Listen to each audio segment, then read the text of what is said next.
Nothing says happy birthday like a living room full of people who want you gone. I'm Nate Harlan, 41 years old today, and I'm standing in my own kitchen watching my wife orchestrate what I'm starting to realize is my execution. Not the literal kind. Valerie's too smart for that.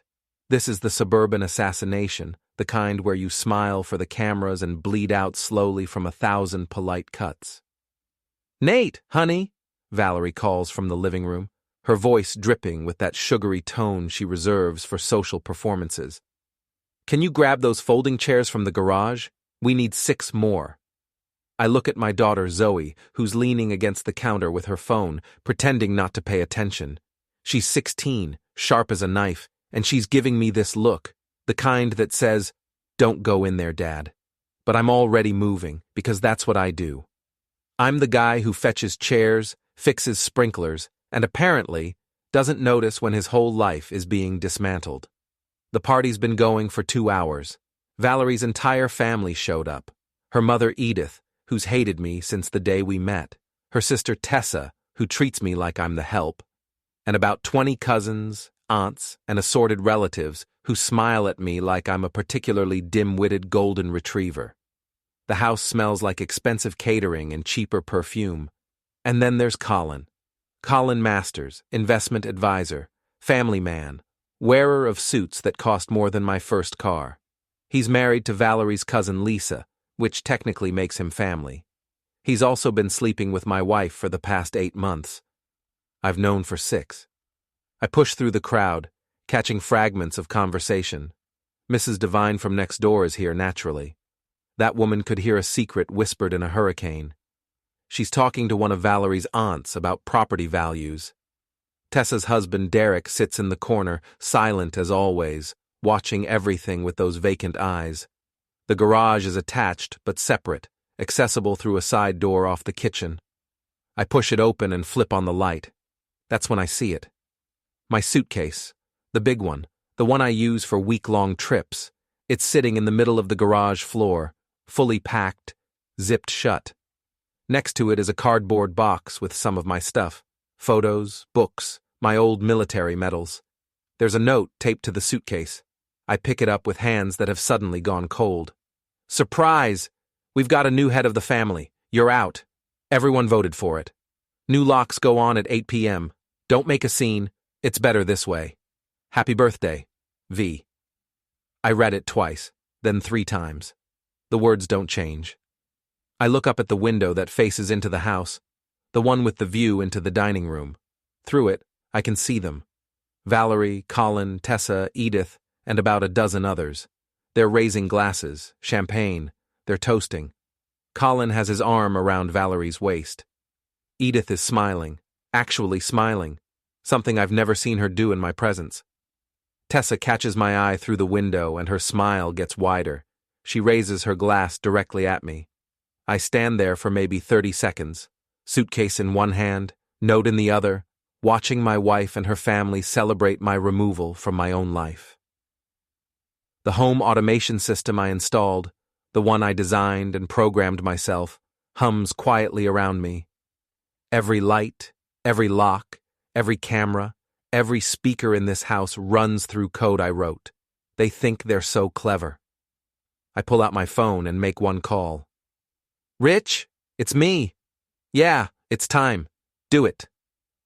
I hang up, pick up my suitcase, take one last look through that window at the party that's really awake, mine, and I walk out through the garage door into the November cold. Behind me, I can hear laughter. Someone's telling a joke. Someone else is clinking glasses. I get in my car, toss the suitcase in the back, and drive away from the house I've lived in for 12 years.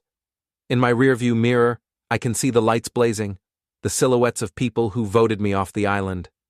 The clock on my dashboard says 7:47 p.m. 13 minutes until the new locks go on. I drive to the Marriott downtown, check in, and go up to room 512. I order bourbon from room service, a double, and sit on the bed with my phone. Room service for 1. Bourbon, pity, and a side of revenge. At 8:03 p.m., my phone buzzes. Text from Rich. "All set. Bang goes off at 8 a.m. sharp. Gonna be loud." I text back, perfect.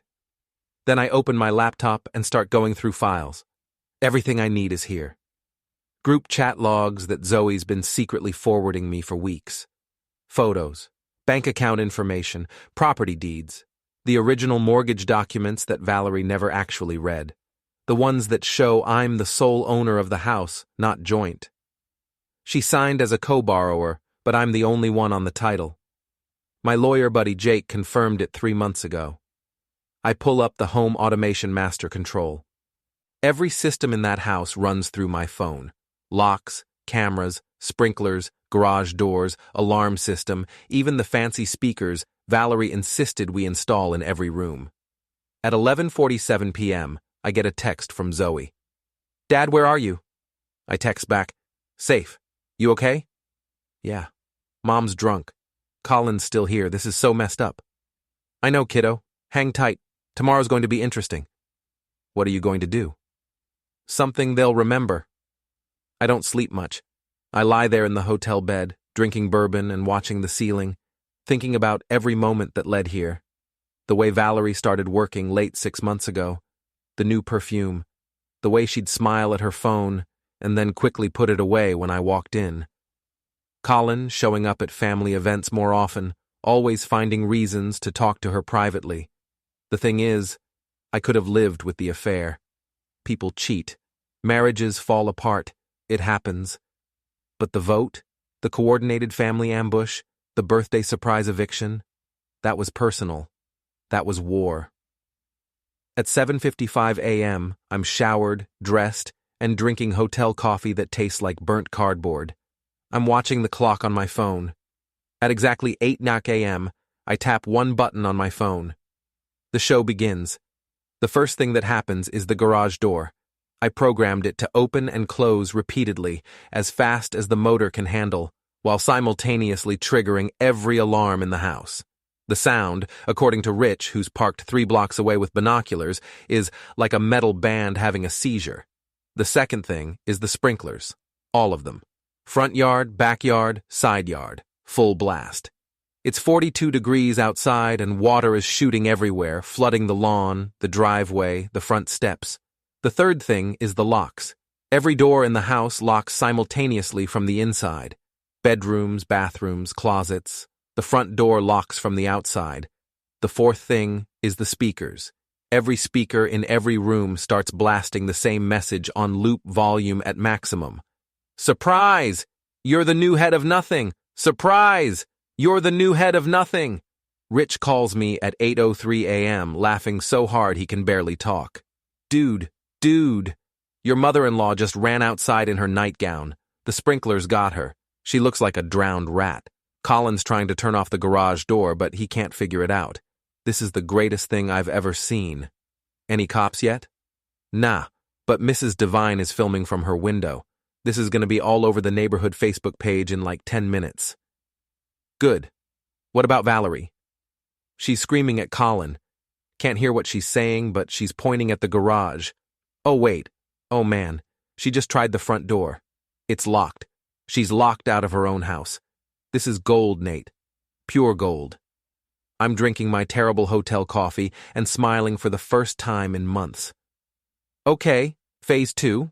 You got the tow truck ready? Yep. Should be there in 5 minutes. Colin's Tesla is legally parked on your property, right? Technically, it's in my driveway, which is my property, and I never gave him permission to park there. It's a legal tow. Beautiful. Absolutely beautiful. At 8:15 a.m., the tow truck arrives. I'm not there to see it, but Rich gives me play-by-play. Colin runs out, still in his dress shirt from last night, no shoes, and tries to stop them. The tow truck driver, a guy named Paulie, who Rich knows from his cop days, shows Colin the paperwork. Property owner requested removal of unauthorized vehicle. All legal. Colin's screaming. Valerie's screaming. Edith is still soaked from the sprinklers, screaming at everyone. The Tesla gets towed. At 8:30 a.m., Valerie tries to call the bank. That's when she discovers that all our joint accounts are frozen. Not closed. Frozen. I filed paperwork yesterday claiming suspected fraudulent activity, which automatically triggers a hold while the bank investigates. Could take weeks to resolve. She tries Colin's accounts next, but Colin's accounts are business accounts tied to his investment firm, and I sent his boss a very interesting email at 7 a.m. this morning. Nothing illegal, just some photos. Colin and Valerie at a resort in the Berkshires last month. Colin and Valerie having dinner at that expensive Italian place in Boston. Colin and Valerie kissing in the parking lot of the Whole Foods. Colin's boss is a family values guy, very religious, very strict about company ethics policies. At 9 a.m., I finally shut off the alarms and the speakers. The garage door stops its seizure, the sprinklers turn off, the locks disengage, but the damage is done. My phone rings. It's Valerie. I let it go to voicemail. She calls again. Voicemail. Third time I answer. "You bastard!" she screams. "What did you do?" "Happy birthday to me," I say calmly. "How's the party going?" "You can't do this. This is my house. You can't just—" "Actually, it's my house. Check the deed. You're not on the title, Val. Never were. You're just a co-borrower on the mortgage. My lawyer explained this to me very carefully." Silence. Then, "You're lying." "Am I? Check the paperwork. It's in the filing cabinet." "Oh, wait. The filing cabinet is locked. And the key is— well, I have the key." "I'm calling the police." "Go ahead. Tell them your husband, who owns the house, locked you out after you and your family conspired to illegally evict him on his birthday. I'm sure they'll be very sympathetic." "Oh, and Val, you might want to check your phone. Your real estate clients are probably wondering about those photos." I can hear her breathing, fast and panicked. "What photos?" "The ones I just sent them. You and Colin. Very unprofessional, sleeping with a client's investment advisor. I'm sure your boss at the real estate agency will understand, though. Oh, wait. I sent them to your boss, too." She makes a sound like a wounded animal. "You're insane! I'm the new head of nothing, remember? That's what you told everyone. So I figured if I'm nothing, I might as well act like it. Nothing to lose, right?" I hang up. Zoe texts me. "Dad, that was epic. Mom is losing her mind. Where are you?" "Somewhere safe. You okay?" "Yeah. Can I come stay with you?" "Soon, kiddo. Let this play out first. Stay at Sarah's house if you need to." "Okay. This is crazy, but also kind of awesome." "Love you, Zoe." "Love you too, Dad." At 10 a.m., Rich calls again. Cops showed up. Valerie tried to file a report, but they basically told her it's a domestic dispute and she needs to get a lawyer. Colin left in an Uber. He looked like he wanted to die. Your mother-in-law is still there yelling at everyone. Tessa showed up and she's trying to calm Valerie down, but it's not working. This is better than cable TV, man. Good. Let them stew. Phase 3 starts tomorrow. What's Phase 3? Colin's office. I'm paying him a visit. Nate, man, be careful. You can't actually hurt the guy. I'm not going to hurt him. I'm just going to have a conversation. A very public conversation. All right. But I'm coming with you. You need backup. Deal. I spend the rest of the day in the hotel room, monitoring the security cameras I installed in the house. Yes, they're still running. Yes, I can still access them. And yes, watching Valerie and her family try to figure out how to function without me is deeply satisfying. Edith tries to use the coffee maker. She can't figure out the smart controls. She ends up making instant coffee with the electric kettle. Tessa tries to adjust the thermostat. It's locked. The house is set to 60 degrees and dropping. Valerie sits on the couch and cries while Colin, who came back around 2 p.m., tries to comfort her. He keeps looking around nervously, like he knows he's being watched. He should be nervous. At 6 p.m., Zoe texts me. "Mom wants me to ask you to turn the heat back on. It's freezing." I text back. "Tell her the thermostat is controlled by the home automation system. Tell her she'll need the master password to change it. Tell her I'm the only one who has the master password." 5 minutes later, she's offering to negotiate. "Tell her I'll think about it." I don't turn the heat back on. At 9 p.m., I get an email from Valerie's real estate boss. Subject line, "We need to talk." I don't open it. I know what it says. At 10 p.m., Colin's boss calls me. I let it go to voicemail. He leaves a message asking me to please remove the photos from circulation and assuring me that appropriate action is being taken regarding Mr. Masters. Appropriate action. That's corporate speak for he's suspended pending investigation. Perfect. I fall asleep around midnight, and for the first time in months, I sleep well. The next morning, Rich picks me up at the hotel in his truck. He's wearing his old security company jacket, and he's got that look on his face. The one that says he's ready for trouble and kind of hoping it happens. You sure about this? He asks as we drive toward Colin's office building downtown. Positive. Because confronting the guy at his workplace is going to make you look crazy. Good. Let them think I'm crazy. Crazy is unpredictable. Unpredictable is scary. Colin works for Prestige Investment Group, one of those firms that manages money for people who have too much of it. The office is in a glass tower downtown, all modern and sleek and expensive looking. We park in the visitor lot and walk in like we own the place. The lobby has a receptionist who looks about 12 years old. She smiles at us with perfect teeth. Can I help you? We're here to see Colin Masters, I say. Do you have an appointment? No, but he'll want to see me. Tell him Nate Harlan is here. She picks up the phone, speaks quietly, then looks up at us with a confused expression. Mr. Masters says he's not available. That's fine. We'll wait. Rich and I sit down in the lobby chairs.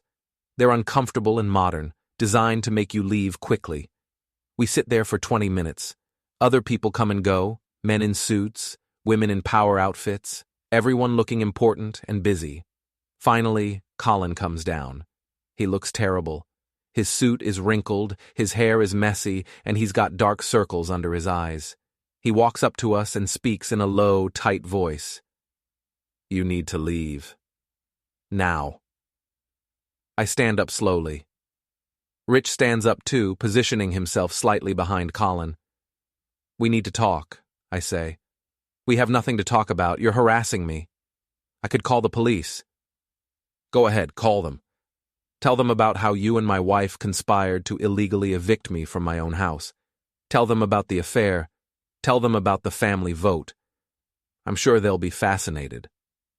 Colin's jaw clenches. That was Valerie's idea, not mine. Oh, so you're blaming her now. That's classy. Real head of the family material there, Colin. People are starting to stare. The receptionist is watching with wide eyes.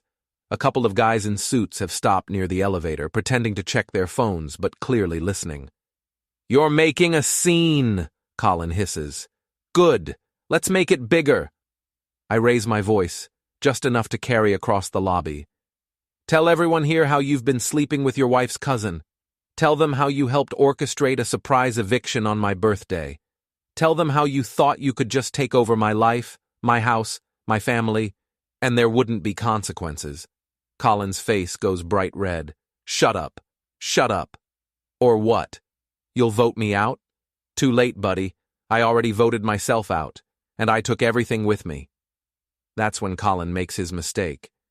He puts his hand on my chest and shoves me. It's not a hard shove. It's more like a frustrated push, the kind of thing that happens in arguments. But it's physical contact, and it's aggressive, and there are witnesses. Rich moves fast. He steps between us, one hand up. Hey now, let's keep this civil. Colin's breathing hard, his fists clenched. Get out of here before I have you thrown out. I smile. It's not a nice smile. You know what the funny thing is, Colin? You thought you were so smart. You and Valerie both. You thought I was just the tech guy, the guy who fixes things and doesn't ask questions. You thought I wouldn't notice. Or if I did notice, I wouldn't care. Or if I cared, I wouldn't do anything about it. I lean in close enough that only he can hear. You were wrong on all counts. And this is just the beginning.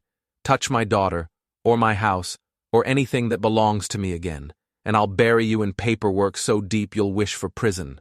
We clear? Colin's face is white now. He opens his mouth, closes it. opens it again. Then I do something I've never done in my life. I slap him. Not a punch, a slap. Open palm across the face, hard enough to make a sound that echoes in the marble lobby, hard enough to snap his head to the side. Everyone in the lobby freezes. Colin staggers back, hand to his face, eyes wide with shock. "That's for my birthday," I say quietly. Then Rich and I walk out. Behind us, I can hear chaos erupting, people talking, someone asking if they should call security, the receptionist on the phone. We get in Rich's truck and drive away. My hand is stinging, my heart is pounding. I feel alive in a way I haven't felt in years. Rich is laughing. "Holy shit, Nate, holy shit. Did you just slap that guy in front of his entire office?" "Yep.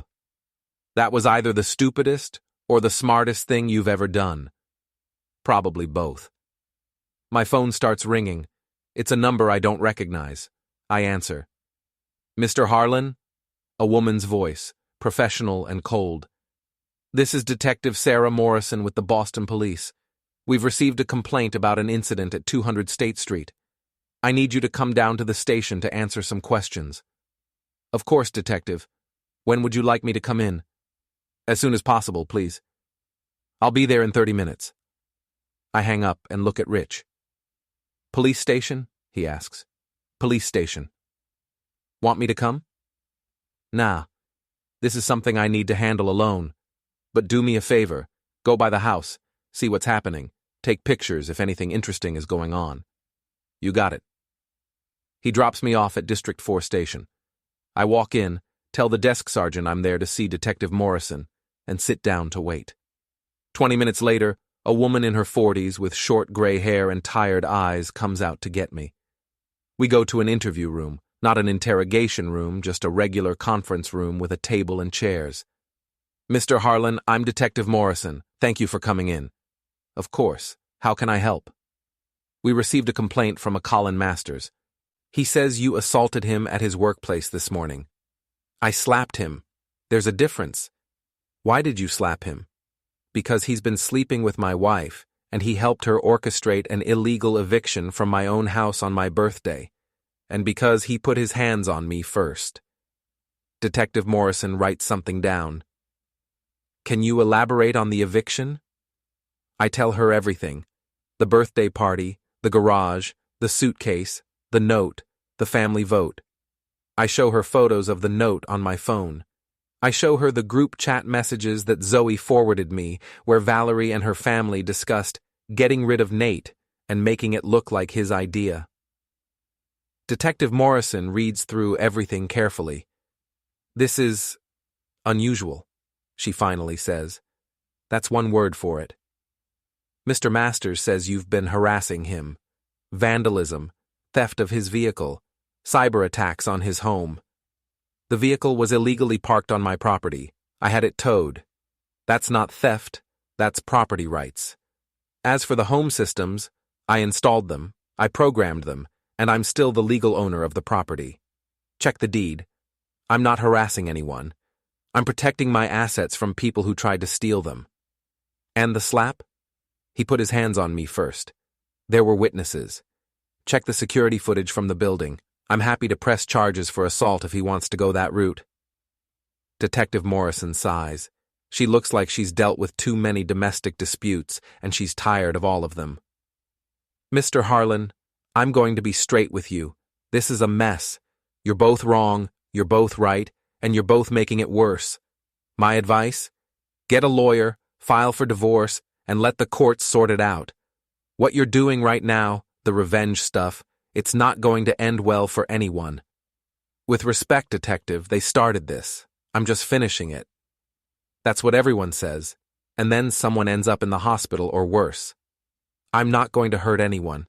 I'm just making sure they understand that actions have consequences." She studies me for a long moment. "You seem like a smart guy, Mr. Harlan, smart enough to know when to stop, so I'm going to tell you this once. Stop. Walk away. Let the lawyers handle it. Because if I have to come talk to you again, it's not going to be friendly." "Understood." "Good. You're free to go. but I'm noting in my report that you admitted to the slap. If Mr. Masters wants to press charges, that's his right. He won't. How do you know? Because if he does, I'll press charges for assault, and I'll also make sure his wife finds out about the affair. Pretty sure Lisa doesn't know yet. And Lisa's family has money, divorce money, lawyer money. Colin's not stupid enough to open that door. Detective Morrison almost smiles. Almost.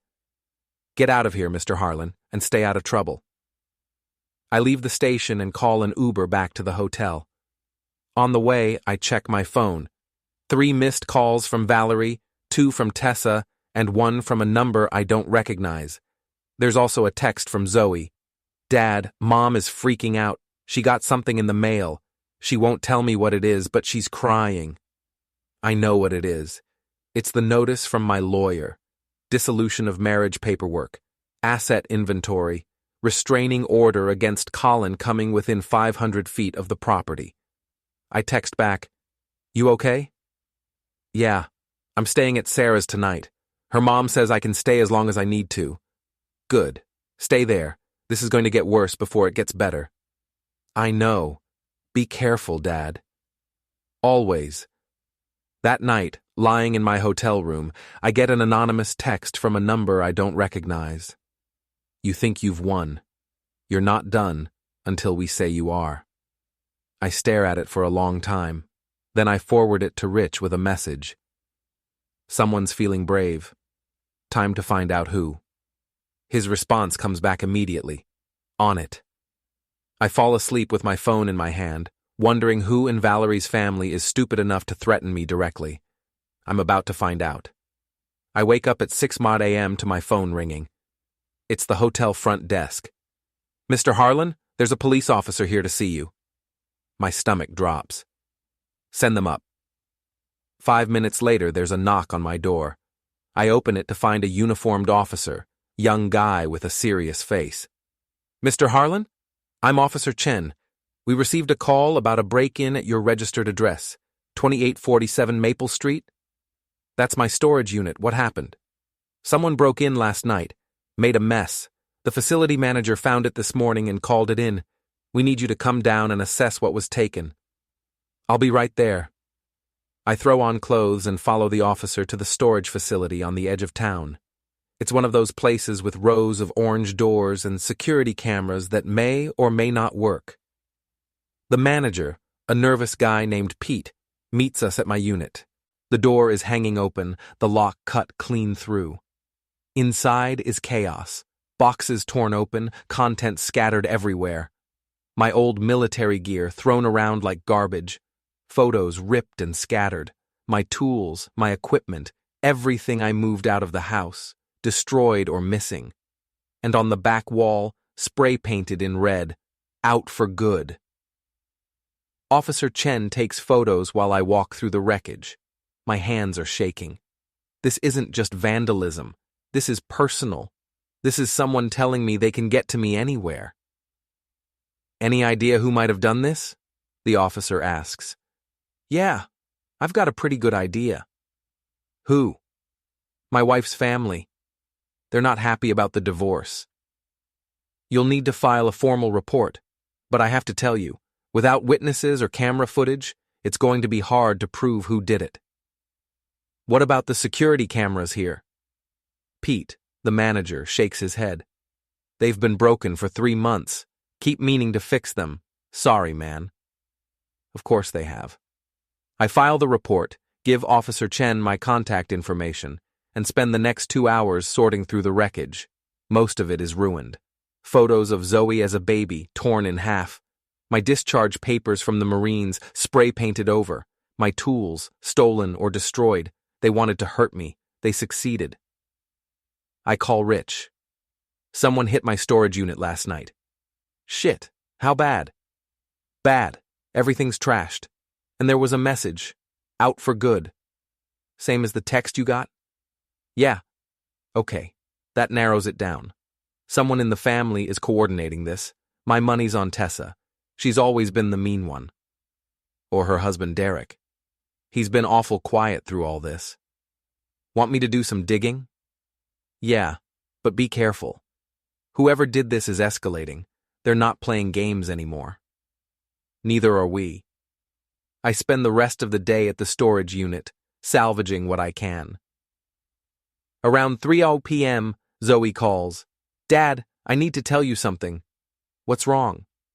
"I heard Mom on the phone last night. She was talking to Aunt Tessa. They were planning something.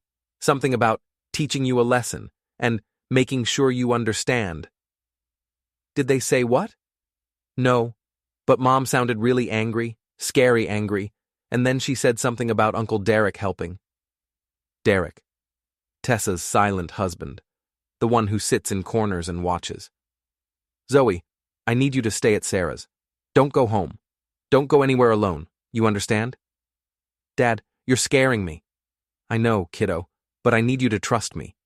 Can you do that?" "Yeah, okay. Good. I'll call you tonight." I hang up and immediately call Rich. "It's Derek, Tessa's husband. He's the one doing the dirty work." "You sure?" Zoe overheard them planning something, and Derek's got the personality for it. Quiet, resentful, happy to do someone else's dirty work if it means he gets to hurt someone.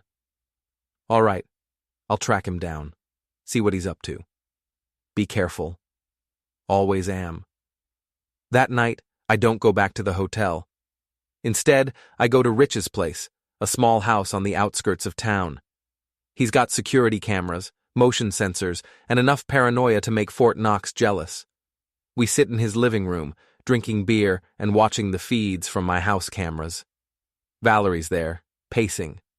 Colin shows up around 8:00 p.m. They argue. We can't hear what they're saying, but the body language is clear. She's angry. He's defensive. Around 10:00 p.m., a car pulls up. It's Derek. He gets out, talks to Valerie and Colin on the porch, then leaves. "That's our guy," Rich says. "Yeah, question is, what's he planning next?" We find out at 2:00 a.m. Rich's motion sensors go off. Someone's in his driveway. We both grab flashlights and head outside. There's a car idling at the end of the driveway, headlights off. As soon as we step out, it peels away. But not before Rich gets the license plate. "Got him," Rich says, grinning. "That's Derek's car. Idiot. What was he doing here? Probably trying to figure out if you're staying here, or maybe planning something worse. Either way, he just made a mistake." The next morning, Rich calls in a favor with one of his old cop buddies. Turns out Derek's car was spotted near my storage facility the night it was broken into. Not proof, but close enough.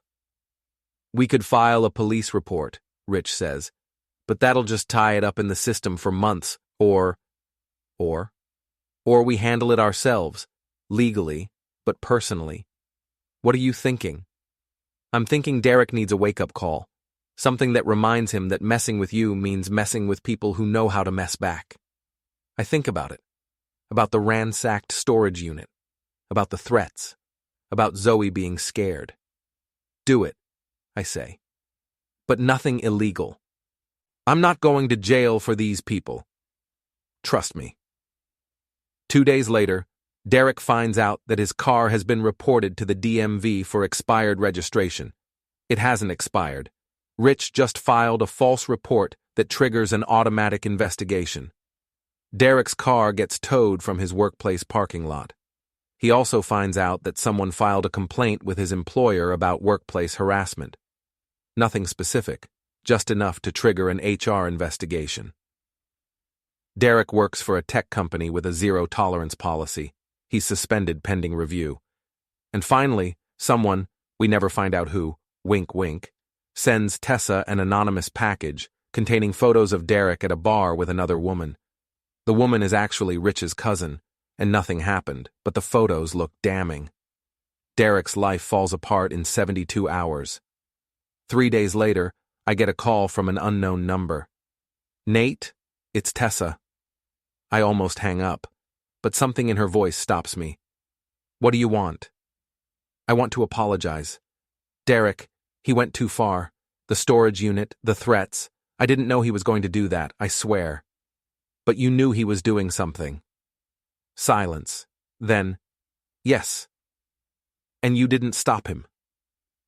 I thought you deserved it, after what you did to Valerie. After what I did?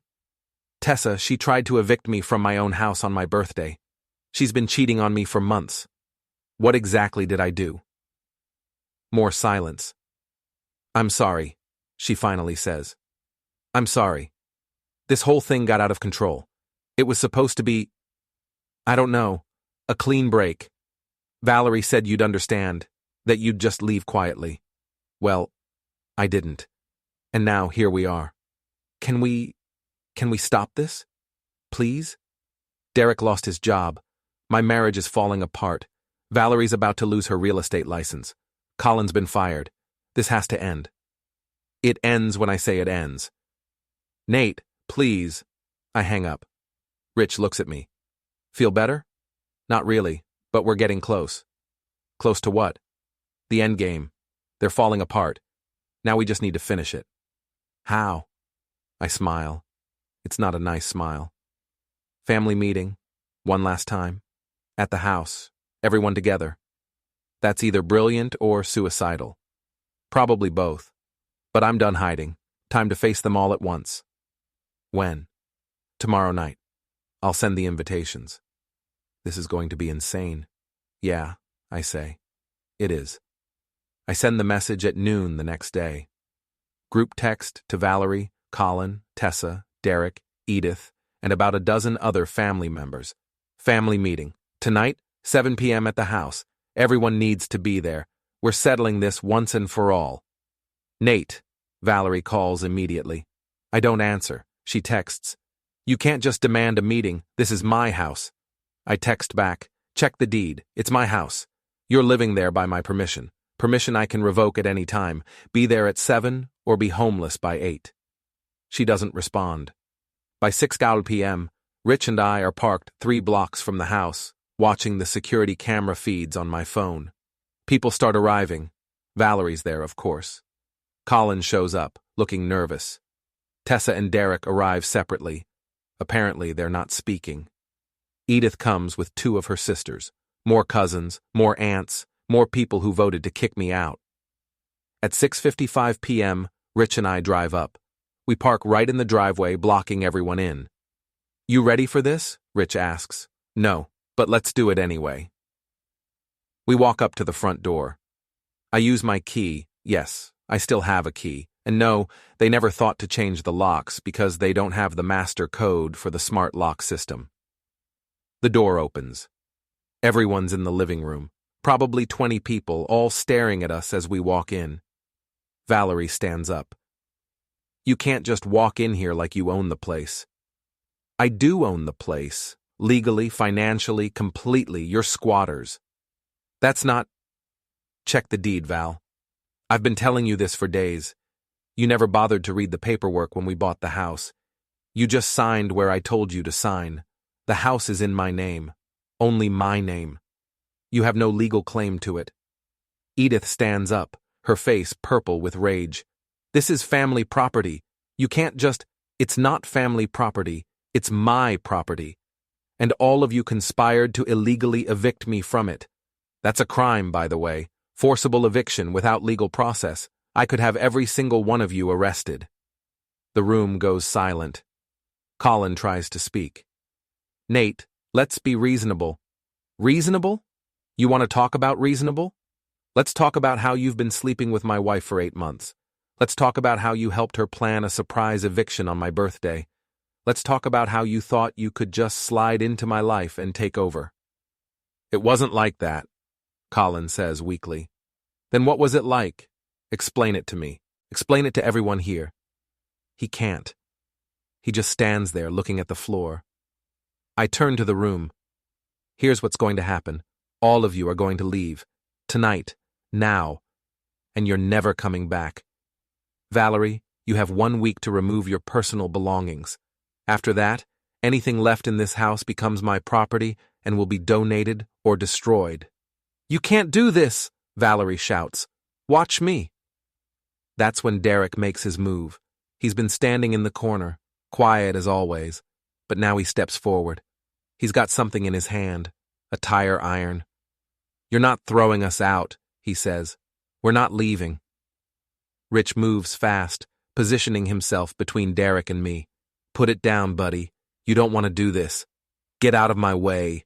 Not happening. Derek swings the tire iron. Rich catches his wrist, twists, and Derek drops the weapon with a yelp of pain. Rich kicks it away and shoves Derek back into a chair. Anyone else want to try something stupid? Rich asks the room. Silence. I pull out my phone and tap the screen. Immediately, every speaker in the house starts playing audio. It's the group chat. Valerie's voice, Tessa's voice, Edith's voice, all of them discussing the plan to get rid of me. He's so clueless.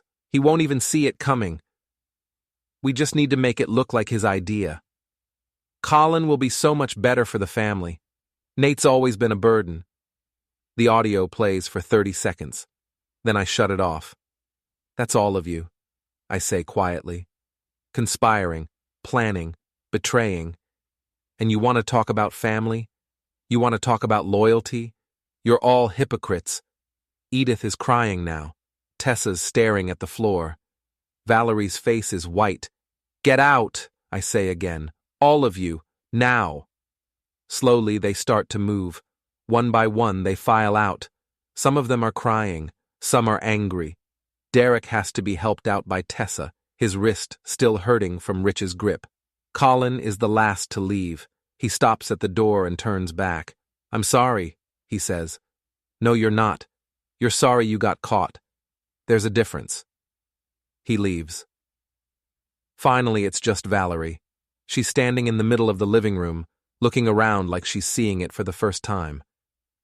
I loved you, she says quietly. No, you didn't.